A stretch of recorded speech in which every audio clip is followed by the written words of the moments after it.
दोस्तों, जहां पूरी दुनिया जाने की कोशिश कर रही है वह जगह चांद है। एक के बाद एक, अमेरिका हो या रूस, चीन हो या फिर अब भारत देश चांद पर जाना चाहता है। लेकिन आपने कभी सोचा है कि आखिर चंद्रमा की दुनिया कैसी है? चांद पर मिट्टी है या पत्थर, समुद्र है या नदियां पहाड़ है या रेत के मैदान पानी है या कुछ और? चांद की धरती पर एलियन है या इंसान? तो चलिए दोस्तों, अगले कुछ देर में आपको ले चलते हैं चांद के सैर पर। तो चलिए शुरू करते हैं अपने चांद के इस रहस्यमयी सफर को। यू कैन स्टडी फिर से आपके साथ एक और नॉलेजेबल वीडियो के साथ। दोस्तों, धरती से चांद की दूरी लगभग 3,84,400 किलोमीटर है। पृथ्वी से चांद तक पहुंचने में सबसे कम समय 4 दिन अमेरिका को लगा है। वहीं अगर हम चंद्रयान के रास्ते से चांद पर जाते हैं तो लगभग 40 दिन का समय लगेगा।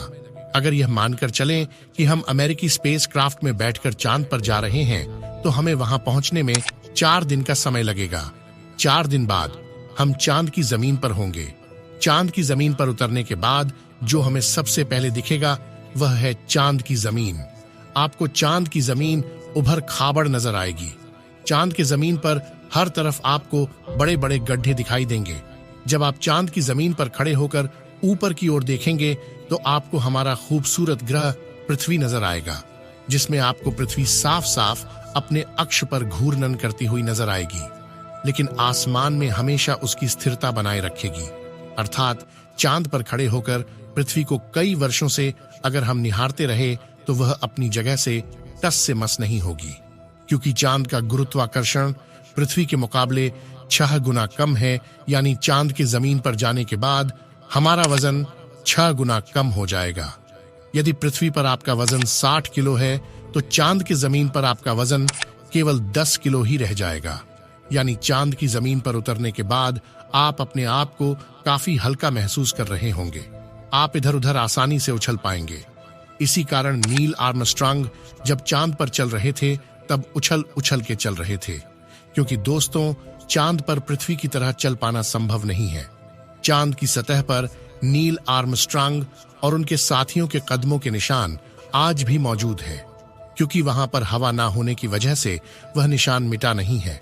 फिर थोड़ा चलने के बाद जब चांद पर इधर उधर देखोगे तो आपको बहुत सारा कचरा पेपर, बहुत सारे क्षतिग्रस्त सैटेलाइट और बैग्स मिलेंगे। ये सारा कचरा हम इंसान ही ने फैलाया है। ये कचरा इतना ज्यादा है कि 5 ट्रक भर सकते हैं। चांद पर कचरा और यह पेपर अंतरिक्ष यात्रियों ने फेंके थे, जिसमें उनकी मानव मूत्र और उल्टियां हैं। अब आप चांद की जमीन पर खड़े हैं तो आपको सबसे ज्यादा खतरा आसमानी मौत का है। चांद का गुरुत्वाकर्षण कम होने की वजह से इसके पास कोई भी वायुमंडल मौजूद नहीं है। वायुमंडल की ना होने की मौजूदगी के कारण वहां पर रहने वालों के लिए उल्का पिंड से मरने का खतरा लगातार बना रहता है। यानी आप चांद पर खड़े हैं और पता नहीं कब एक बड़ा सा पत्थर आसमान से गिरकर आएगा और आपकी मौत वहीं पर हो जाएगी।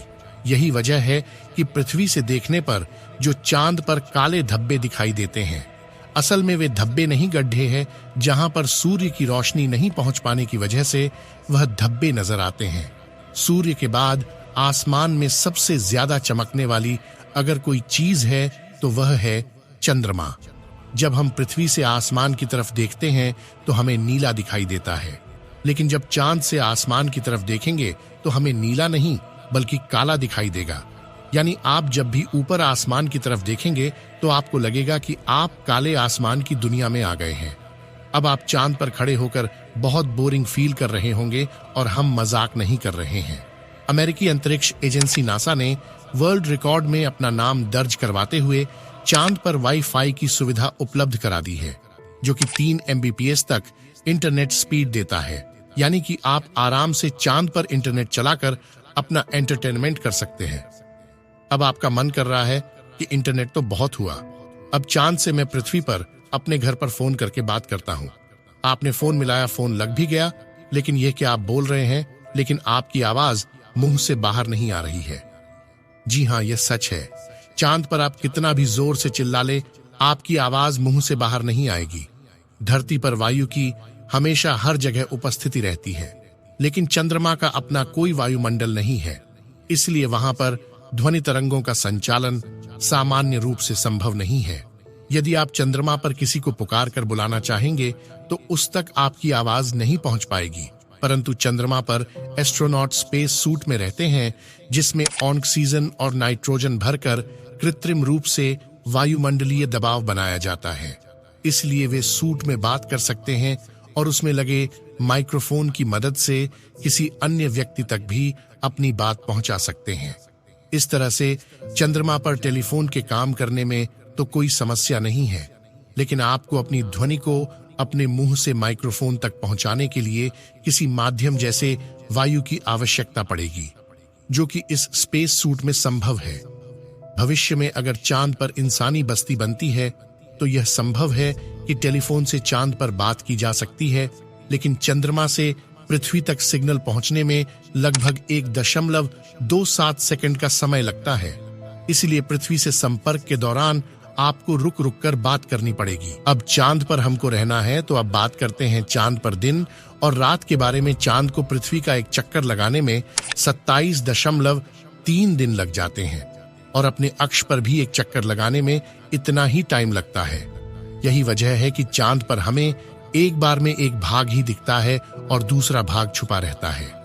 वहीं चांद पर एक दिन करीब 14 दिन का होता है। रात भी इतनी ही लंबी होती है, यानी कि चांद के सतह पर मौजूद वस्तुओं पर रात और दिन का बहुत ज्यादा असर होता है।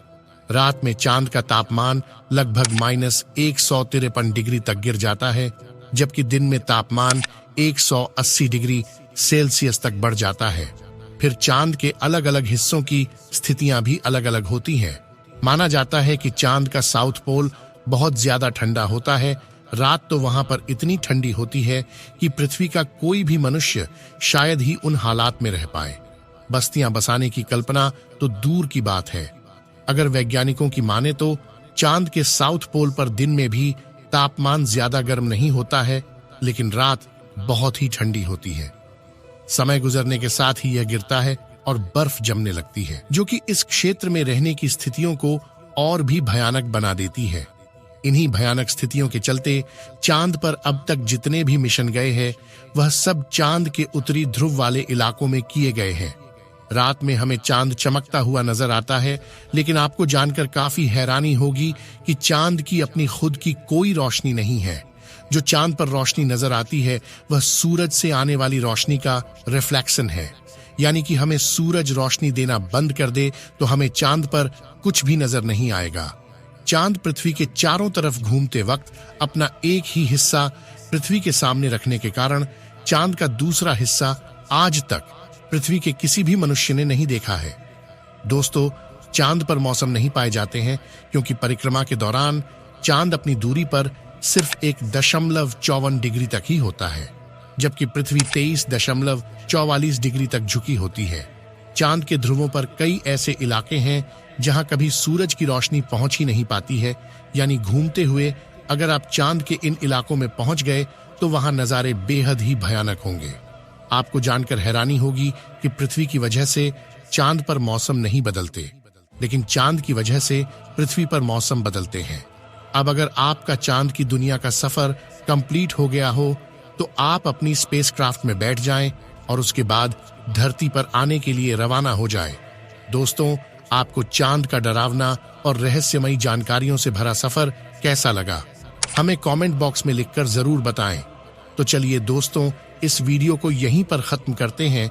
इस वीडियो को एक लाइक जरूर करें और अपने मित्रों तक इस वीडियो को शेयर करें ताकि उन्हें भी जानकारी मिल सके, और अपने भरोसेमंद चैनल को सब्सक्राइब जरूर करें और बेल आइकन को ऑल पर सिलेक्ट करना बिल्कुल ना भूलें। मिलते हैं किसी और नॉलेजेबल वीडियो के साथ। वीडियो को अंत तक देखने के लिए धन्यवाद। जय हिंद।